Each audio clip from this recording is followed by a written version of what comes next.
اللہ کریم جل جلالہ نے اس مرد کلندر کی اس پر تاثیر، ان کے آپ با کردار تھے۔ آپ نے صرف نعرہ نہیں لگایا، کھوکھلا نعرہ، نہ رسمی اور روایتی طور پہ کوئی نعرہ لگایا، اور نہ رسماً یہ جماعت بنی۔ جماعت تو جس طرح توکر صاحب نے کہا نا، روزانہ کی بنیاد پر بن رہی ہے، روزانہ کی بنیاد پر ایک جو ہے نا وہ جماعت بن رہی ہے، کوئی جو ہے نا نوجوانان فلاں، اور یہ ساری ہمارے سامنے بھی ہزاروں بنی، لیکن خدا کی قسم آپ نے کوئی رسماً اور رواجاً جماعت نہیں بنائی، اور نہ ہی آپ نے یہ کھوکھلے نعرے لگائے پھر خود اندر بیٹھ گئے۔ موقع رہا تو سب سے آگے بڑھ کر پہلے آپ نے قربانی دی، اور کس انداز میں تو اب بھی جب بھی سوچتا ہوں حضور امیر المجاہدین کی حالت کو، ساری رات ادھر ادھر ہمارے پاس آپ کے پاس جا کر یہ پیغام سنایا، پھر جب آئے واپس گھر تو صبح تو رات سے لے کر صبح تک مہمانوں کے پاس بیٹھنا، یہ کیسے شخصیت تھے؟ خدا کی قسم میں نے کبھی نہیں دیکھا ایسے شخصیت کو۔ کوئی مبالغہ آرائی نہیں ہے، کوئی چاپلوسی نہیں ہے، بخدا میں مسجد میں ہوں۔ میں نے نہ زندگی میں سفید بالوں والا اتنا خوبصورت انسان کبھی دیکھا، جب بھی دیکھتا خدا کی قسم دل باغ باغ ہو جاتا تھا۔ اور ایسا ولی یہ کامل جو بھی مشکل میں پڑتا، اکثر ادھر مسائل ہوتے تھے، کبھی کسی کے ساتھ کبھی کسی کے ساتھ، اور مجھے اپنے گھر میں کافی مسائل ہیں ان دونوں لوگوں جو اور لوگ ہیں بدعقیدہ، تو میں اکثر جب بہت زیادہ مشکل میں پڑتا تو میں فوراً فون کر دیتا، حضور یہ مسئلہ ہے، حضور یہ مسئلہ ہے۔ خدا کی قسم میں مسجد میں ہوں۔ آپ وہ شخصیت تھے کہ جو ہی آپ نے دو باتیں کی، دو خیر کی کلمات کی، واللہ میرا وہ مشکل اسی وقت حل ہوا۔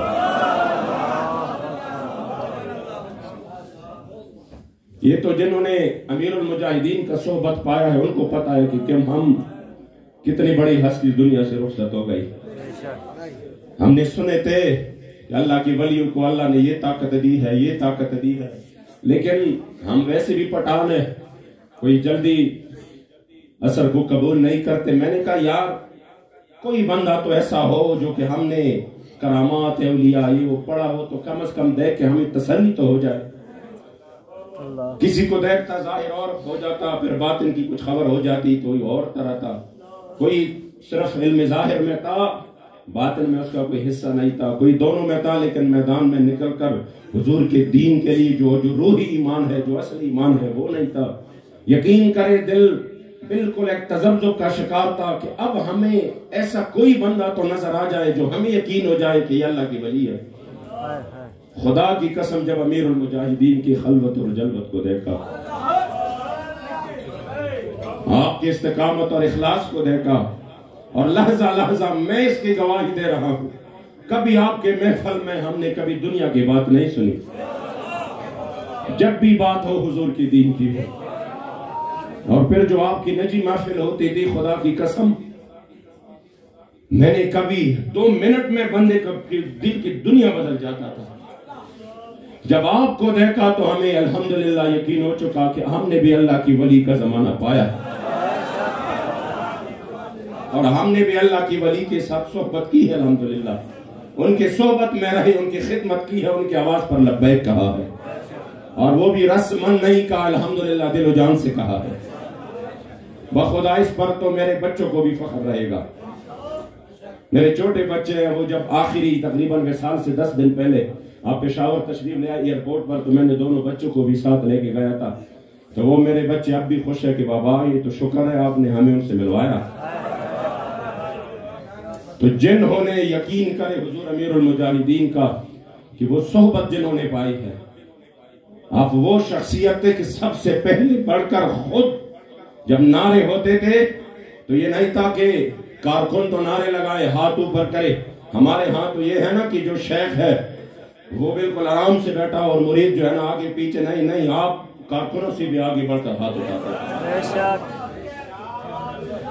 کارکن شیر گائے اور وہ آرام سے بیٹھ جائے، نہیں، وہ اکثر ہماری شورا کو بھی یوں اٹھا، کیوں آپ کے ہاتھ نیچے ہیں؟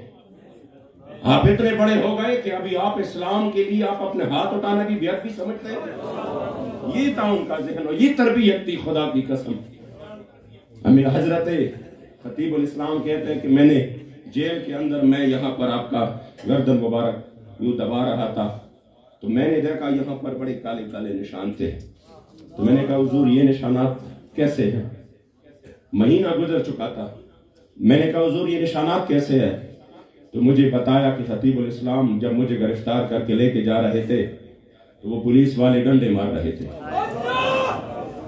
کہہ رہے کہ میں اسی وقت جو میرے بچے جو خادم جو کارکن تھے نا وہ میرے اوپر اس طرح آ کے انہوں نے کہا کہ نہیں استادوں کو نہیں مارنا، استادوں کو نہیں مارنا. تو ڈنڈے پر ان کو پڑ رہے تھے. تو بابا جی کہتے ہیں کہ میں نے ان کو یوں ہٹایا اور میں نے پولیس والوں کو کہا کہ یہ تو بچے ہیں، ان کے تو کھیل کودنے کا ٹائم تھا، یہ تو میں نے ان کو لبیک کا نعرہ سکھایا ہے. ان کا تو یہ ٹائم نہیں تھا، یہ تو میں نے ان کو اس مشن پر لگایا ہے، ان کو نہیں مجھے مارو. پھر کہتا ہے وہ ڈنڈے مجھے پڑے مگر واللہ انہوں نے کبھی اس کا تذکرہ نہیں کیا، نہ یہ فریاد کی باہر کہ مجھے ایسے ایسے ستایا گیا اس لیے میں اب جو ہے نا کچھ درمیان کا راستہ نکال لیتا ہوں. نہیں آپ فرماتے تھے کہ ہم تو ان کی اولاد ہے جو جوان ہو کر گئے اور خمید کمر نکلے. 27 سال انگریز کی چکی میں قید میں گزارا اور انگریز کی قید میں چکی ویسنے کے بعد بھی فرماتے تھے کہ ہے مشق سخن جاری اور چکی کی مشقت بھی ایک طرفہ تماشا ہے، حسرت کی طبیعت بھی جو چاہو ستم کر لو اور بھی کل کہہ لو پر ہم سے قسم لے لو کہ ہو جو شکایت بھی. لبیک لبیک یا رسول اللہ لبیک لبیک لبیک یا رسول اللہ لبیک لبیک لبیک یا رسول اللہ لبیک لبیک لبیک یا رسول اللہ لبیک لبیک لبیک یا رسول اللہ لبیک لبیک لبیک یا رسول اللہ لبیک لبیک لبیک یا رسول اللہ لبیک لبیک لبیک یا رسول اللہ لبیک لبیک لبیک یا رسول اللہ. آپ فرماتے ہیں نا میں نے تقریباً کوئی 3 مہینے گزر چکے تھے تو میں اپنے پاؤں مبارک دبا رہا تھا اور اس میں زیادہ بیٹھنے کی وجہ سے مسلسل سوجن آ چکی تھی. تو فرماتے کہ میں نے کہا خطیب الاسلام کہتے ہیں میں نے کہا حضور آپ تو ماشاءاللہ بہت اچھے مدرس ہیں، آپ بیٹھ جائیں حدیث کے درس کے لیے تو ہزاروں علماء آ جائیں. تو ظاہری بات ہے کہ آپ اگر درس کرتے اور ویسی بھی شریعت میں آپ کو رخصت ہے، آپ اگر میدان میں نہ نکلے تو آپ گنہگار نہیں ہیں، آپ کو رخصت ہے. اور جو اللہ نے آپ کو دی ہے یقیناً خدا کی قسم جب حضور امیر المجاہدین ابھی پڑھاتے تھے نا بخاری شریف ابھی کتاب العلم سے باہر نہیں نکلے تھے لیکن جو جواہر اور جو عجائب اور غرائب وہ بیان کر رہے تھے میں نے کسی شرح میں بھی وہ نہیں دیکھا.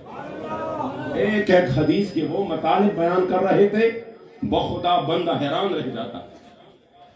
تو انہوں نے کہا کہ میں نے کہا کہ آپ بیٹھ جاتے مدرسے میں ہزار علماء جاتے، آپ یوں آپ کی حالت کو دیکھ کر مجھے رونا رہا ہے. تو فرماتے ہیں کہ آپ کی آنکھ مبارک میں آنسو آ گئے اور مجھے کہا خطیب الاسلام مجھے عبداللہ ابن مکتوم جو نابینا صحابی تھے ان کی قربانی مجھے آرام نہیں کرنے دے.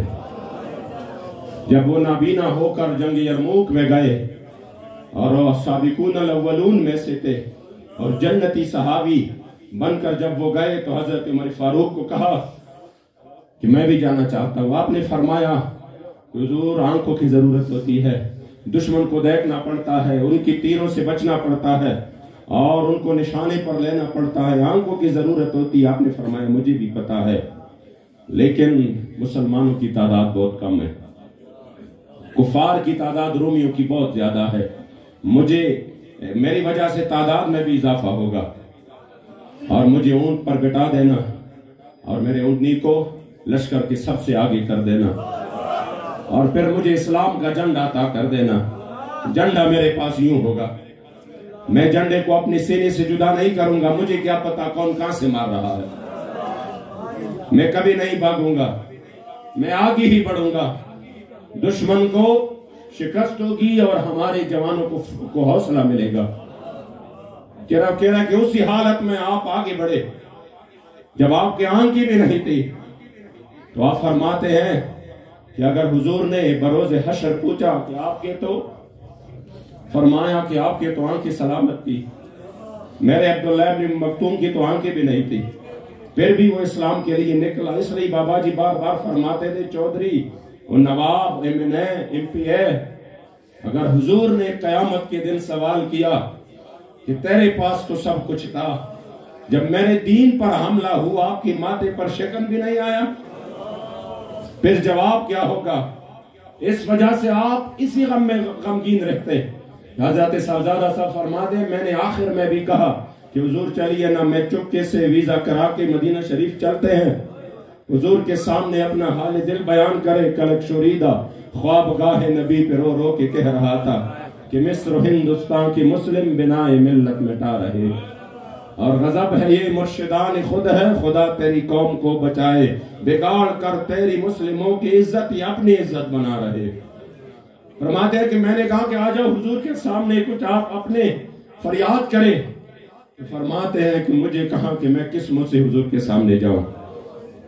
فرانس نے اتنی بڑی گستاخی کی، بخدا جب بھی میں سوچتا ہوں تو یہی سوچ میرا آخر میں کہ بابا جی تو بڑے صحت مند تھے، یعنی ایک تو وہ حادثہ تھا، اس کے علاوہ تو آپ کوئی بیماری بالکل آپ کو تھی نہیں، صحت مند تھے، لیکن یقین کرے جو سانحہ ہوا ہے وہ آپ نے بھی بار بار سنا ہوگا۔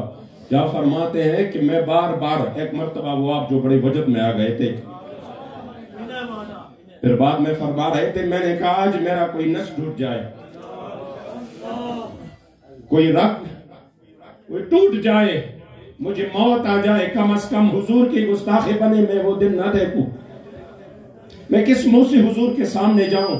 یہاں پر تو سعد بن ربیع نے یہاں تک فرمایا وَمِنْكُمْ عَيْنٌ تَطْرِفُ، صحابہ کو کہہ دینا اگر ایک بھی زندہ رہا، ایک کے اس آنکھ میں بھی اگر حرکت تھی، زندہ رہا اور حضور کو اذیت پہنچی تو پھر قیامت کے دن اللہ کسی کا کوئی عذر قبول نہیں کرے گا، اس ایک بندے سے بھی رب لا یزال سوال کرے گا کہ تو زندہ تھا تو حضور کو تکلیف کیوں پہنچی، تو بھی قربان ہو جاتا، تو زندہ کیوں بچا۔ تو آپ فرماتے ہیں کہ جب 1.5 ارب سے زیادہ مسلمان موجود ہو اور میرے کریم آقا کی گستاخی، اور وہ بھی ایک بندہ نہیں پورا اسٹیٹ اس کے پیچھے کھڑی ہو جائے، اور ہمارے ان بے حس اور بے ضمیروں کو یہ بھی گوارا نہ ہو کہ وہ ان کی سفیر کو نکال دے، ان کے ساتھ کم از کم اپنی دشمنی کا اظہار کرے، کیسے ہمارے دوست ہو سکتے ہیں؟ یقین کرے آپ کو صرف یہ فکر کہ اس کی وجہ سے آپ کے دل کو صدمہ پہنچا، مگر آج ہم یہ عزم کریں گے ان کے روح کے ساتھ انشاءاللہ۔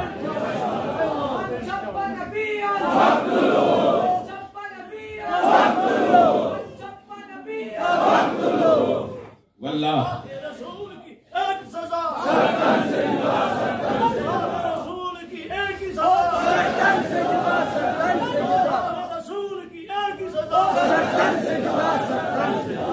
واللہ اس جان کی کوئی قیمت نہیں ہے ویسے، ہاں وہ جان قیمتی ہو جاتی ہے جب حضور پر قربان ہو جاتی ہے، قیامت تک تذکرہ بھی اسی کا ہوگا۔ یہ بابا جی اکثر فرماتے تھے کہ میں نے جو سیرت کی کتابیں پڑھی ہے، میں نے جو اولیاء کے اور میں نے جو اپنے اماموں کے جو میں نے پڑھی ہے کتابیں، خدا کی قسم اس بندے کا نام، ورنہ وہ فرماتے تھے کہ اعلیٰ حضرت کے دور میں تو اور بھی بڑے علماء تھے، اعلیٰ حضرت کے دور میں اور بھی جید علماء تھے اہل سنت کے، مگر نام اعلیٰ حضرت کا کیوں چمکتا دمکتا ہر طرف؟ اس وجہ سے اعلیٰ حضرت نے حضور کی دشمنوں کو جواب دیا، وہ کھل کر ان کے سامنے آئے اور انہوں نے حضور کی عزت و ناموس کا دفاع کیا۔ فرماتے ہیں قیامت کے دن نام اسی کا چمکتا دمکتا رہے گا جنہوں نے حضور کے دین کا دفاع کیا۔